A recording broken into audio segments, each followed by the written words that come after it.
Hello students, welcome to maths class. In previous video, I discussed different set operation using Venn diagram. That is, how can we represent union, intersection, complement, difference with the help of Venn diagram.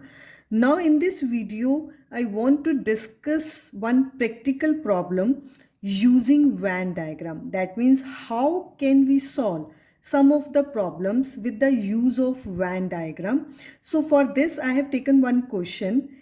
In a survey of 25 students, it was found that 15 had taken maths, 12 had taken physics, 11 had taken chemistry, 5 had taken maths and chemistry, 9 had taken maths and physics, 4 had taken physics and chemistry, and 3 had taken all the 3 subjects.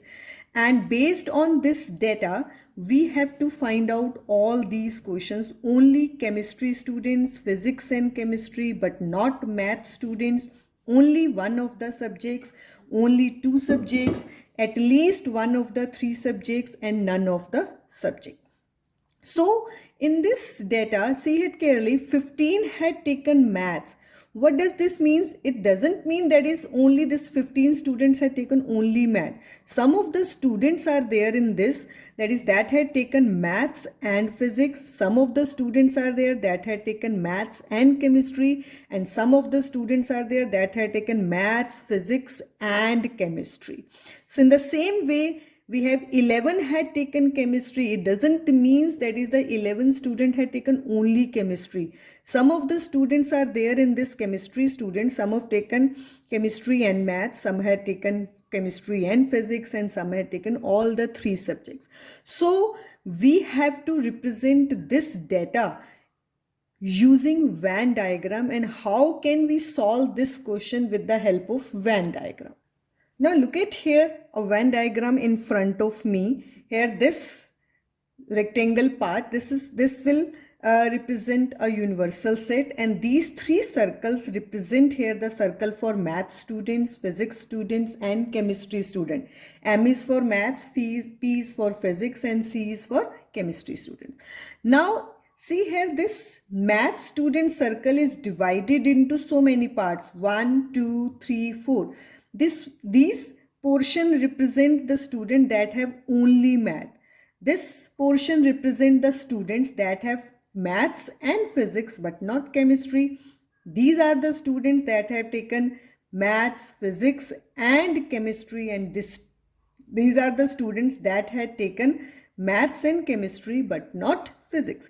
So in the same way, physics is divided into 1, 2, 3, 4 parts. Chemistry is divided into these 4 parts. So how can we represent this data on this Venn diagram? So we start this question from back side. That is, 3 had taken all the 3 subjects. So here in this, 3 had taken all the 3 subjects. This central part, this will represent that is the student that had taken all the 3 subjects, maths, physics and chemistry. This portion is in all the 3 circles, so I put here 3. Then 4 had taken physics and chemistry. See here, what is the physics and chemistry part? This is the intersection part that had taken physics and chemistry.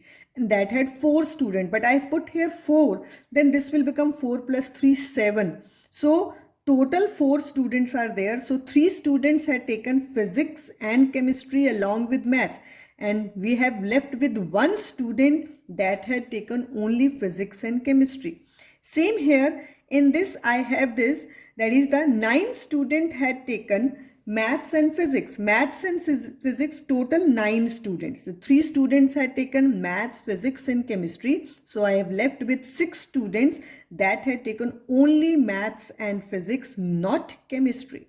Then in this data, we have this 5 had taken maths and chemistry. Maths and chemistry, total 5 students are there. This is total 5. 3 had taken maths and chemistry along with physics. So we are left with 2 students that had taken maths and chemistry only, not physics. So 11 had taken chemistry. Now see here, this complete circle, we have to take the 11 students.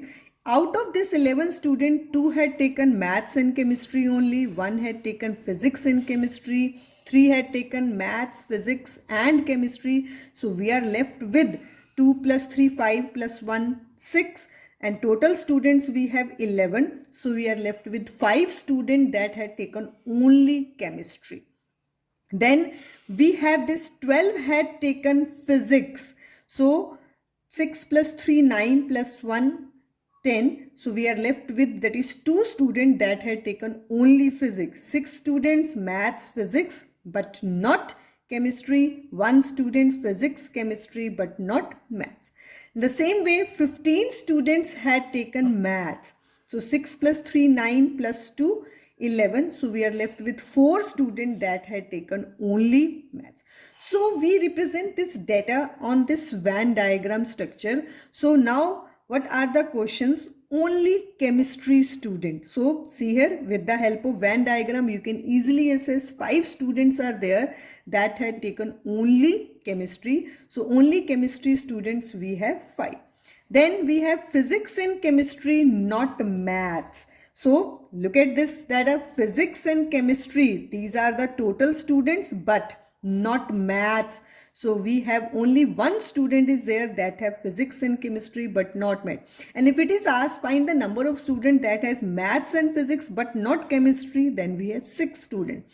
Maths and chemistry but not physics, then we have 2 students.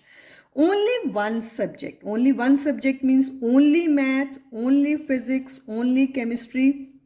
So we have 4 plus 2 plus 5. So we have total 11 students are there that have only one subject. Only 2 subjects. So only 2 subjects means 6 plus 2 plus 1. Because these 6 students have only maths and physics. 2 students have maths and chemistry only. And 1 student's physics and chemistry only. So you have this 6 plus 2 plus 1, that is equal to 9. At least one of the 3 subjects. Now, what is the meaning of at least one of the 3 subjects? That means either 1 subject, 2 subject or 3 subjects. So, 1 subject students are 4 plus 2 plus 5. 2 subject students are 6 plus 2 plus 1. And 3 subject students, that is 3. So, we have 4 plus 2 plus 5. This is there. 6 plus 2 plus 1 and plus 3. So after adding this, you will get the total 23 students are there. Though those have taken either one of the subject, that is either maths, physics or chemistry, or maths and physics, maths and chemistry, physics and chemistry, or all the 3 subjects. Now next is the none of the subject. So how you will find out this yellow portion, that is outside portion of these 3 circles, this shows that none of the subjects, and the total students minus this all the 3 circles concept. The total survey students, we have 25 students. So we have 25 minus 23. So you will get this 2 students are there that had taken neither of the subject. So in this way, you can represent any practical data using this Venn diagram. Thank you, students.